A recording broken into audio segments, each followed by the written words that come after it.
नमस्कार। 24 news NCR में आपका स्वागत है और मैं हूं आपके साथ रफीक खान। अडानी आयस्टर ग्रांट के निवासियों का शांतिपूर्ण धरना लगातार तीसरे दिन भी जारी रहा। आरडब्ल्यूए और आसपास की सोसाइटियों का समर्थन।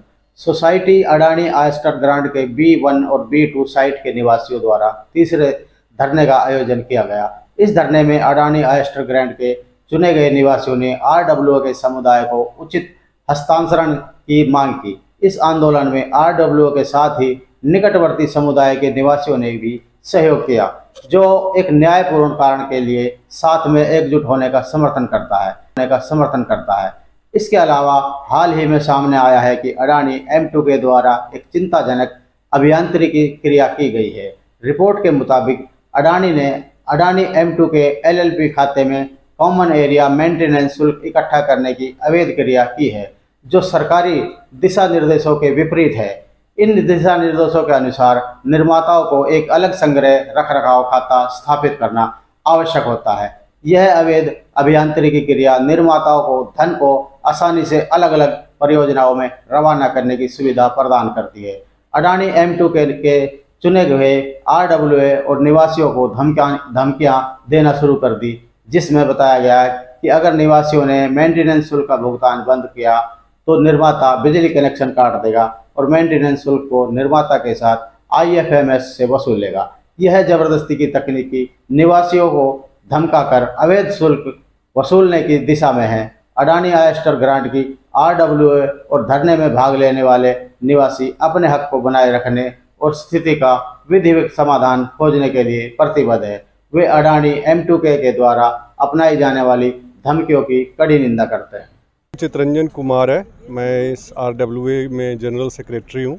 आज फिर आप यहाँ पे सब इकट्ठे हुए, क्या कारण है सर? ये जो आरडब्ल्यूए है इसको रजिस्टर हुए लगभग 5 साल हो गए हैं और अडानी M2 के प्रोजेक्ट्स LLP जो हमारा बिल्डर है उसने अभी तक हमें हैंडओवर नहीं दिया है। सोसाइटी का मेंटेनेंस अभी भी बिल्डर कलेक्ट कर रहा है और अपने अकाउंट में जमा करते हैं। उन्होंने एसोसिएशन के नाम पे आज तक एक बैंक अकाउंट नहीं खोला, जो कि नियम के हिसाब से उनको करना चाहिए था। तो हम इसी चीज़ के ख़िलाफ़ यहाँ जमा हुए हैं। हम पिछले 6 महीने से बिल्डर से रिक्वेस्ट कर रहे हैं कि आप हमें एसोसिएशन को आप हैंडओवर दे दो, मेंटेनेंस आरडब्ल्यूए को कलेक्ट करने दो। इसके कई सारे फ़ायदे हैं। रेसिडेंट्स आज की डेट में अननेसेसरली सरकार को GST दे रहे हैं मेंटेनेंस मनी पे, उसकी बचत होगी। प्लस हम ये जो अडानी आज की डेट में लगभग 10-12 लाख हर महीने हमसे एडमिनिस्ट्रेशन चार्ज लेता है सोसाइटी को मेंटेन करने के लिए। अगर हम खुद अपनी सोसाइटी को मेंटेन करने के लिए रेडी हैं तो हम बिल्डर को 10 लाख रुपये क्यों दें हर महीने। तो ये सब फ़ायदे होंगे और उन पैसों से हम सोसाइटी का और अच्छा भला काम दूसरा काम कर सकते हैं, जिससे रेसिडेंट्स को ज़्यादा फ़ायदा हो। तो हमारी मेन लड़ाई जो है वो हैंडओवर की है। पिछले 6 महीनों से जब किसी न किसी बहाने से उस चीज़ को डिले करते आ रहे हैं, मना भी नहीं करते हैं लेकिन दे भी नहीं रहे। किसी न किसी रीज़न से वो डिले करते आ रहे हैं, पब्लिक में मिस इन्फॉर्मेशन फैला रहे हैं। इनफैक्ट कल ही उन्होंने सारे रेसिडेंट को एक नोटिस भेजा है जिसमें उन्होंने आरडब्ल्यूए को ही एलिज्ड आरडब्ल्यूए बोला है। मतलब जिस आरडब्ल्यूए को डिस्ट्रिक्ट रजिस्ट्रार ऑफ सोसाइटीज़ ने अपना एडमिनिस्ट्रेटर अपॉइंट करके इलेक्शन करवा के अपॉइंट किया है और जो लोग जीते उसको अप्रूव किया है, ये गवर्नमेंट की वेबसाइट पे ऑलरेडी अपलोडेड है। उसके बारे में सारे रेसिडेंट्स को अडानी जो है ये मैसेज भेज रहा है कि ये आरडब्ल्यूए ही लीगल नहीं है। तो इस तरह की मिस इन्फॉर्मेशन क्रिएट कर रहे हैं ताकि लोगों का विश्वास हमसे उठ जाए और रेसिडेंट हमें सपोर्ट ना करें, लेकिन ऐसी कोई बात है नहीं और रेसिडेंट्स का फुल सपोर्ट है। और हम 1 जून से एज पर notice given to everyone, all जितने भी कंसर्न अथॉरिटीज़ हैं, हमने सबको लेटर लिख के ये बताया है कि आप हमें सहयोग दें बिल्डर से सोसाइटी का हैंडओवर लेने के लिए। कैम और हम जब सोसाइटी के हैंडओवर की बात कर रहे हैं, हम इस समय सिर्फ कैम की बात कर रहे हैं कि मेंटेनेंस मनी जो लॉ कहता है उसके हिसाब से एसोसिएशन के बैंक अकाउंट में होना चाहिए। इसके अलावा हम और कोई हैंडओवर की बात भी अभी नहीं कर रहे। तो ये हमारी पूरी लड़ाई है जी। सर आप 3 मई को हमने हेयरिंग अटेंड की थी सीनियर टाउन प्लानिंग के ऑफिस में। उधर से अडानी M2K को भी बुलाया गया और इधर से हमारे RWA के सारे मेंबर प्लस में हमारे सारे रेजिडेंट भी गए थे, काफ़ी रेजिडेंट। उस हेयरिंग में अपने संजीव मान साहब थे अधिकारी, उनके ऑफिस में हेयरिंग हुई।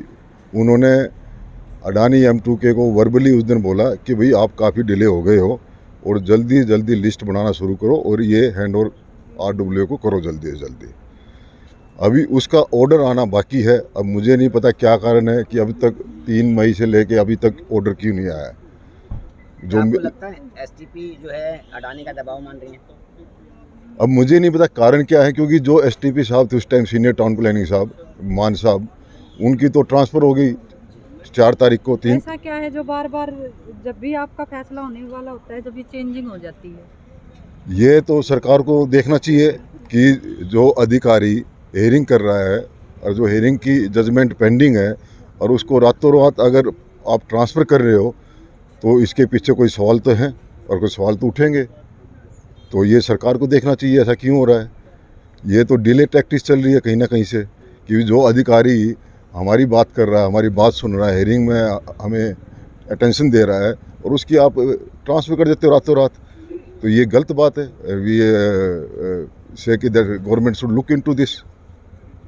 नाम नवदीप है, मैं इलेक्टेड RW में एज अ ट्रेजरर हूँ। तो हम अपने लीगल राइट के लिए लड़ रहे हैं और हमें कोई अडानी से कोई सपोर्ट नहीं मिल रहा है। कल तो इनफैक्ट उन्होंने एक मेल सारे रेजिडेंट को करके एक धमकाने वाली मेल थी कि हम आपका इलेक्ट्रिसिटी कनेक्शन काट देंगे, बिजली पानी के बिना कर देंगे। वो हमें एक तरह से थ्रेट कर रहे हैं, हमें डराया जा रहा है। मैं यहाँ की सारी अथॉरिटीज़ को भी अपील करती हूँ कि हमारी प्लीज़ आप सुरक्षित अपनी अश्योर करिए, चाहे लोकल पुलिस डिपार्टमेंट है, चाहे इलेक्ट्रिसिटी डिपार्टमेंट है, क्योंकि वो हमारी एक एसेंशियल नीड्स हैं। उसमें हम एक बिल्डर हमें दबाव डाल रहा है कि हमारा आपके मेंटेनेंस एग्रीमेंट है, अगर नहीं करेंगे आप, हमें मेंटेनेंस पे नहीं करेंगे, हम आपको कोर्ट में ले जाएंगे। तो ऐसे डर के दबाव में आके हम पीछे हटने वाले नहीं हैं। हमारा जो हक है हम लेके रहेंगे।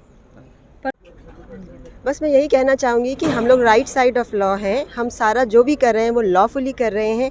इसलिए अडानी को एक ही मैसेज है कि हमें थ्रेटन करने की कोशिश ना करें और जो हमारी बेसिक चीज़ें इलेक्ट्रिसिटी और जो बेसिक सेफ्टी की चीज़ें हैं उसका ध्यान रखें।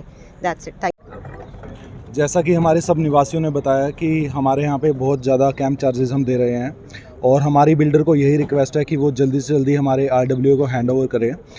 अभी हमारी सोसाइटी का एक बहुत बड़ा अमाउंट हर महीने कलेक्ट हो रहा है कैंप चार्जेस का, बट बिल्डर बिल्कुल भी उसे हम जो रेजिडेंट्स हैं उन पे खर्च नहीं कर रहा है। सोसाइटी की हालत अभी बद से बदतर होती जा रही है। तो इसलिए हम चाहते हैं कि बिल्डर जल्दी से जल्दी हैंड ओवर RWA को दे। इससे हमारा एक तो GST का पैसा बहुत बचेगा और RWA सोसाइटी के लिए कुछ काम भी कर पाएगी। अभी अगर आप अंदर आएंगे और आप किड्स एरिया भी देखेंगे तो वो भी बहुत ही बुरी हालत में है, बच्चों को चोट लग रही है और हम बिल्डर को बहुत बार रिक्वेस्ट भी कर चुके हैं बट कुछ नहीं हो रहा है। तो हमारी बिल्डर से यही रिक्वेस्ट है कि जल्दी से जल्दी RWA को हैंड ओवर करें ताकि सोसाइटी के रेजिडेंट्स का पैसा कोई अच्छी जगह यूटिलाइज हो सके। आप काफ़ी दिन से परेशान हो, आगे की आपकी क्या प्रक्रिया रहेगी अगर आपकी सुनवाई नहीं होती है? आगे की प्रक्रिया हमारी कुछ इसी तरीके से रहेगी कि जैसे कल का जो नोटिफिकेशन आया हमें अडानी की तरफ से, वो एक तरीके से धमकी टाइप है कि हमें बोला गया है कि अगर आप फॉलो नहीं करेंगे ये सारी चीज़ें जो उन्होंने लिखी हैं तो हम बेसिकली आपकी इलेक्ट्रिसिटी काट देंगे। हमारी बेसिक जो एसेंशियल नीड है, जो एक ह्यूमन फंडामेंटल राइट्स हैं, वो सारे हमसे डिस्कनेक्ट कर देंगे।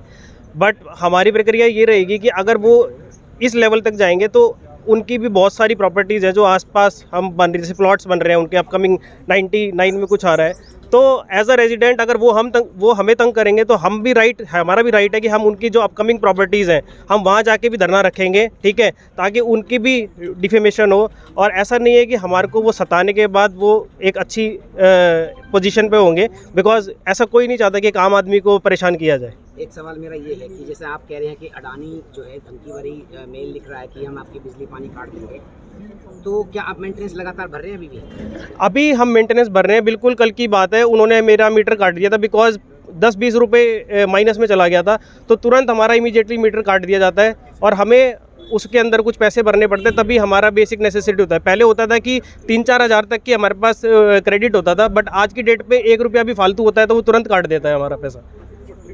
मैं मीडिया के माध्यम से बताना चाहूँगा कि अडानी M2 के बिल्डर है, जो रेजिडेंट को ये सर्कुलर उन्होंने कल भेजा है और इसमें उन्होंने लिखा है कि ये RWA इज एलिज्ड RWA, ये मतलब RWA है ही नहीं। मतलब वो जो district registrar of societies and firms हैं उनको कुछ मानते नहीं है।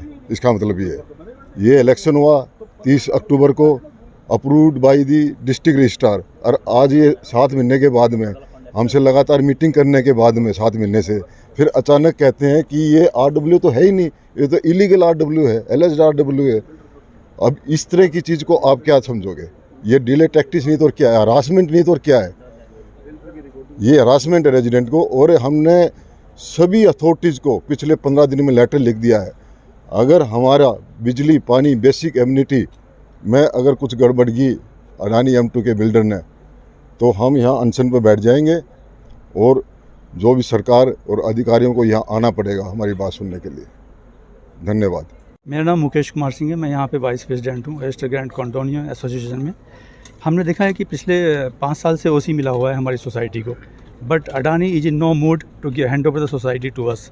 दे have their own interest, they are taking away at least 10 lakh rupees per month as their administrative charges, which is not correct to go on actually like this. So ideally this is our fundamental right to take over the society, and Adani should hand over the society to us at the earliest possible. Otherwise this is against the rule, and we have applied to all the government authorities to hand over the society to us, and most likely we will get the approval from authorities also. In the meantime, we have planned to take over the common area maintenance charges, which is as per the rule itself, and from the 1st June we will take all common area maintenance charges into our account. And there is nothing illegal about it, and Adani should not stop it, but instead Adani is giving us threatening mails, actually threatening messages, that if you do this we will stop your electricity and water and everything basic necessities. But this is again against the law, they should not do it. Thank you. 24 news NCR social media पर आधारित news channel है जो हिंदी में सभी प्रकार की live breaking news, राजनीतिक हलचल, भक्ति, श्रद्धा और आस्था के साथ साथ मनोरंजन, बॉलीवुड, स्पोर्ट्स और बिजनेस की खबरों को आप तक पहुंचाता है। चैनल का उद्देश्य गुरुग्राम, रेवाड़ी, फरीदाबाद, रोहतक, झज्जर, मेवात और हरियाणा की लेटेस्ट खबरों को आप तक पहुंचाना है। इसलिए जुड़े रहे हमारे साथ। 24 न्यूज NCR, आपके हक की आवाज।